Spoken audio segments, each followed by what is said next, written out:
Hi hello ಎಲ್ಲರಿಗೂ ನಮಸ್ಕಾರ. ಜ್ಯೋತಿ ಪಾಕಶಾಲೆಗೆ ತಮ್ಮೆಲ್ಲರಿಗೂ ಸ್ವಾಗತ. ಮಾಮೂಲಿಯಾಗಿ ಇಡ್ಲಿ ದೋಸೆ ತಿಂದು ಬೇಜಾರಾದಾಗ, ಮಾಮೂಲಿ ತಿಂಡಿ ತಿಂದು ಬೇಜಾರಾದಾಗ ಸ್ಪೆಷಲ್ಲಾಗಿ ಇನ್ಸ್ಟೆಂಟಾಗಿ ಈ ರೆಸಿಪಿನ ಟ್ರೈ ಮಾಡಿ.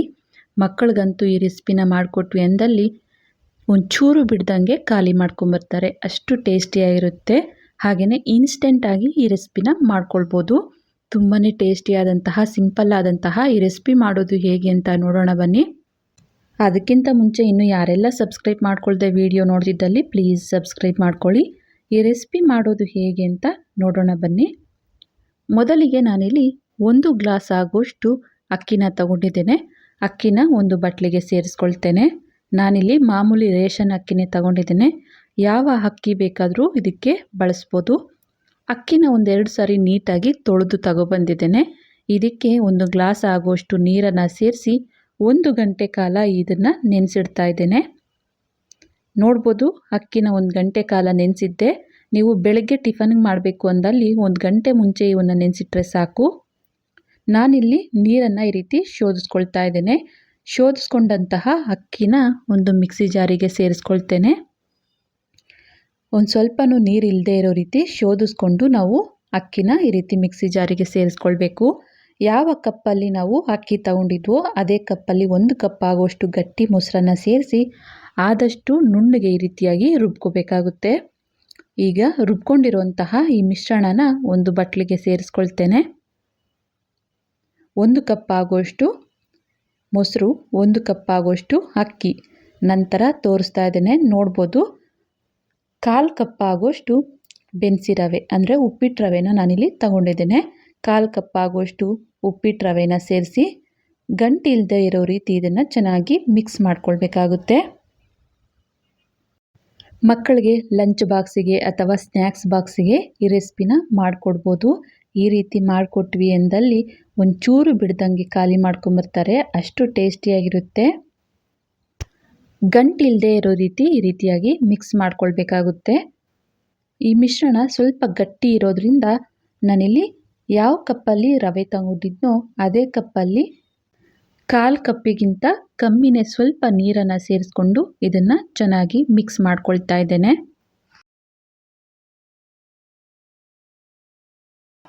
ಈ ಮಿಶ್ರಣ ಇಡ್ಲಿ ಹಿಟ್ಟಿನ ಅದಕ್ಕೆ ಮಿಕ್ಸ್ ಮಾಡ್ಕೊಳ್ಬೇಕಾಗುತ್ತೆ.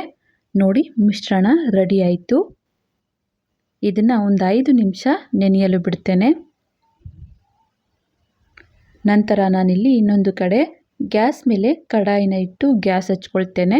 ಇದಕ್ಕೆ ಒಂದು ಅರ್ಧ ಚೊಂಬಾಗುವಷ್ಟು ನೀರನ್ನು ಸೇರಿಸಿ ನೀರನ್ನು ಕುದೀಲಿಕ್ಕೆ ಬಿಡ್ತೇನೆ.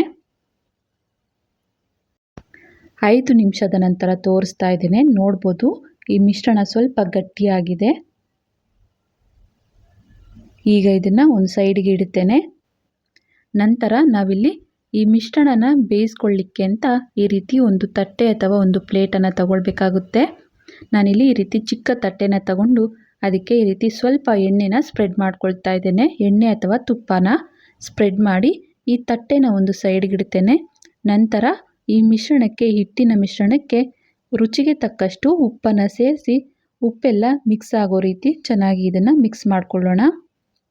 ಉಪ್ಪೆಲ್ಲ ಮಿಕ್ಸ್ ಆದ ನಂತರ ಇದಕ್ಕೆ ನೋಡ್ಬೋದು, ಚಿಕ್ಕ ಪ್ಯಾಕೆಟಲ್ಲಿ 1 ಪ್ಯಾಕೆಟ್ ಆಗುವಷ್ಟು ಈನೋ ಪೌಡರನ್ನು ನಾನು ಇದಕ್ಕೆ ಮಿಕ್ಸ್ ಮಾಡ್ಕೊಳ್ತಾ ಇದ್ದೇನೆ. ಈನೋ ಪೌಡರ್ ಇಲ್ಲ ಅಂದಲ್ಲಿ ಬೇಕಿಂಗ್ ಪೌಡರ್ ಆದರೂ ಬಳಸ್ಬೋದು.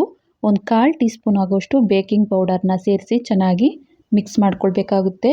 ನೋಡ್ಬೋದು, ಈ ರೀತಿ ಒನ್ ಡೈರೆಕ್ಷನ್ನಲ್ಲೇ ಇದನ್ನು ಚೆನ್ನಾಗಿ ಮಿಕ್ಸ್ ಮಾಡ್ಕೊಳ್ಬೇಕು. ನಾವಿನ್ನೇನು ಬೇಯಿಸಲಿಕ್ಕೆ ಇಡಬೇಕು ಅಂದಾಗ ಈ ರೀತಿ ಈನೋ ಪೌಡರನ್ನು ಸೇರಿಸಿ ಮಿಕ್ಸ್ ಮಾಡಿ ಒಂದೇ ಸಾರಿ ಇದನ್ನು ತಟ್ಟೆಗೆ ಸೇರಿಸಿ ಬೇಕ್ ಮಾಡ್ಕೊಳ್ಬೇಕಾಗುತ್ತೆ. ಚೆನ್ನಾಗಿ ಮಿಕ್ಸ್ ಮಾಡಿದ ನಂತರ ಎಣ್ಣೆನ ಸ್ಪ್ರೆಡ್ ಮಾಡಿದಂತಹ ತಟ್ಟೆಗೆ ಈ ಮಿಶ್ರಣನ ಸೇರಿಸಿ ಈಗ ಇದನ್ನು ಬೇಯಿಸ್ಕೊಳ್ಳಿಕ್ಕೆ ಇಡಬೇಕಾಗುತ್ತೆ. ನಾನಿಲ್ಲಿ ಕಡಾಯಿಯಲ್ಲಿ ನೀರನ್ನು ಕಾಯಿಸ್ಕೊಳ್ಳಿಕ್ಕೆ ಇಟ್ಟಿದ್ನಲ್ಲ, ಆ ಕಡಾಯಿಗೆ ಸ್ಟ್ಯಾಂಡ್ ಅಥವಾ ತಟ್ಟೆನ ಈ ರೀತಿ ಉಲ್ಟಾ ಇಟ್ಟು ಅದರ ಮೇಲೆ ನಾವು ಮಿಶ್ರಣ ಹಾಕಿರುವಂತಹ ತಟ್ಟೆನ ಇಟ್ಟು ಇದನ್ನು ಈ ರೀತಿ ಕ್ಲೋಸ್ ಮಾಡಿ, ಬಟ್ಲು ಅಥವಾ ಪ್ಲೇಟನ್ನು ಕ್ಲೋಸ್ ಮಾಡಿ ಒಂದು 10 ರಿಂದ 15 ನಿಮಿಷ ಬೇಯಿಸ್ಕೊಳ್ಬೇಕಾಗುತ್ತೆ. ನೋಡ್ಬೋದು, ನಾನಿಲ್ಲಿ 15 ನಿಮಿಷ ಬೇಯಿಸಿದ್ದೆ. ಕೈಗೆ ಈ ರೀತಿ ಅಂಟುತ್ತಿಲ್ಲ.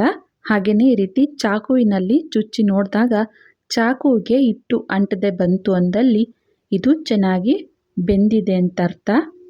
ನೋಡ್ಬೋದು ಈ ಮಿಶ್ರಣ ಚೆನ್ನಾಗಿ ಬೆಂದಿದೆ. ಈಗ ಗ್ಯಾಸನ್ನು ಆಫ್ ಮಾಡಿಕೊಂಡು ಈ ತಟ್ಟೆನ ಸೈಡ್ಗೆ ತೆಗೆದಿಡ್ತೇನೆ. ನಂತರ ಒಗ್ಗರಣೆ ಮಾಡ್ಕೊಳ್ಳಿಕ್ಕೆ ಅಂತ ಗ್ಯಾಸ್ ಮೇಲೆ ಚಿಕ್ಕ ಕಡಾಯಿನ ಇಟ್ಟು ಗ್ಯಾಸ್ ಹಚ್ಕೊಳ್ತೇನೆ. ಈ ಕಡಾಯಿಗೆ ಸ್ವಲ್ಪ ಎಣ್ಣೆನ ಸೇರಿಸ್ಕೊಳ್ತೇನೆ. ಎಣ್ಣೆ ಬಿಸಿಯಾದ ನಂತರ ಇದಕ್ಕೆ ಸ್ವಲ್ಪ ಸಾಸಿವೆನ ಸೇರಿಸ್ಕೊಳ್ತೇನೆ.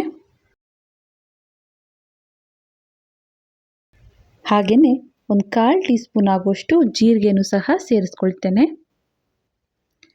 ನಂತರ ಇದಕ್ಕೆ ಸ್ವಲ್ಪ ಕಟ್ ಮಾಡಿರುವಂತಹ ಕೊತ್ತಂಬರಿ ಸೊಪ್ಪನ್ನು ಸೇರಿಸ್ಕೊಳ್ತೇನೆ. ಹಾಗೆಯೇ ಇದಕ್ಕೆ ಚಿಟಿಕೆ ಆಗುವಷ್ಟು ಅರಿಶಿನ ಸೇರಿಸ್ಕೊಳ್ತೇನೆ. ಈಗ ಚೆನ್ನಾಗಿ ಮಿಕ್ಸ್ ಮಾಡಿ ಗ್ಯಾಸನ್ನು ಆಫ್ ಮಾಡ್ಕೊಳ್ತೇನೆ. ಇದನ್ನು ನಾವು ಬೇಯಿಸಿಟ್ಟಂತಹ ಮಿಶ್ರಣದ ಮೇಲೆ ಈ ರೀತಿಯಾಗಿ ಸ್ಪ್ರೆಡ್ ಮಾಡ್ಕೊಳ್ಬೇಕಾಗುತ್ತೆ. ಈವೆನ್ ಆಗಿ ಇದನ್ನು ಸ್ಪ್ರೆಡ್ ಮಾಡ್ಕೊಳ್ಬೇಕಾಗುತ್ತೆ ಈ ರೀತಿಯಾಗಿ. ಇನ್ನು ಯಾರೆಲ್ಲ ಸಬ್ಸ್ಕ್ರೈಬ್ ಮಾಡ್ಕೊಳ್ದೆ ವಿಡಿಯೋ ನೋಡ್ತಿದ್ದಲ್ಲಿ ಪ್ಲೀಸ್ ಸಬ್ಸ್ಕ್ರೈಬ್ ಮಾಡ್ಕೊಳ್ಳಿ. ಬೆಲ್ ಐಕಾನ್ ಮೇಲೆ ಕ್ಲಿಕ್ ಮಾಡಿ ಆಲ್ ಅನ್ನೋ ಆಪ್ಷನ್ನ ಆನ್ ಮಾಡ್ಕೊಳ್ಳಿ. ನಾನು ಯಾವುದೇ ಹೊಸ ವಿಡಿಯೋ ಅಪ್ಲೋಡ್ ಮಾಡಿದ್ರೂ ನಿಮಗೆ ನೋಟಿಫಿಕೇಷನ್ ಬರುತ್ತೆ. ಒಗ್ಗರಣೆನ ಈ ರೀತಿಯಾಗಿ ಸ್ಪ್ರೆಡ್ ಮಾಡಿದ ನಂತರ ಇದನ್ನು ನಿಮಗೆ ಯಾವ ಶೇಪಿಗೆ ಬೇಕೋ ಆ ಶೇಪಿಗೆ ಕಟ್ ಮಾಡ್ಕೊಳ್ಬೇಕಾಗುತ್ತೆ. ನಾನಿಲ್ಲಿ ತೋರಿಸ್ತಾ ಇದ್ದೇನೆ, ನೋಡ್ಬೋದು ಎಷ್ಟು ಸಾಫ್ಟಾಗಿ ಬಂದಿದೆ ಅಂತ. ಚಾಕುವಿನಲ್ಲಿ ಕಟ್ ಮಾಡಬೇಕಾದ್ರೇ ಗೊತ್ತಾಗುತ್ತೆ.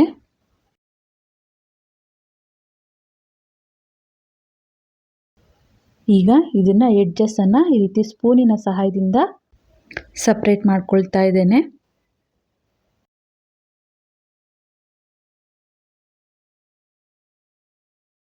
ಈಗ ಇದನ್ನು ತೆಗೆದು ತೋರಿಸ್ತೇನೆ. ನೋಡ್ಬೋದು ಎಷ್ಟು ಸಾಫ್ಟಾಗಿ ಎಷ್ಟು ಫ್ಲಫಿಯಾಗಿ ಬಂದಿದೆ ಅಂತ. ತುಂಬಾ ಸಾಫ್ಟಾಗಿ ಬಂದಿದೆ. ನೋಡಿದ್ರಲ್ಲ, ತುಂಬಾ ಸಿಂಪಲ್ಲಾಗಿ ಟೇಸ್ಟಿಯಾದಂತಹ ರೆಸಿಪಿ ಮಾಡುವ ವಿಧಾನ. ಈ ರೆಸಿಪಿ ನಿಮಗೆ ಇಷ್ಟ ಆಗಿದೆ ಅಂದ್ಕೊಳ್ತೇನೆ.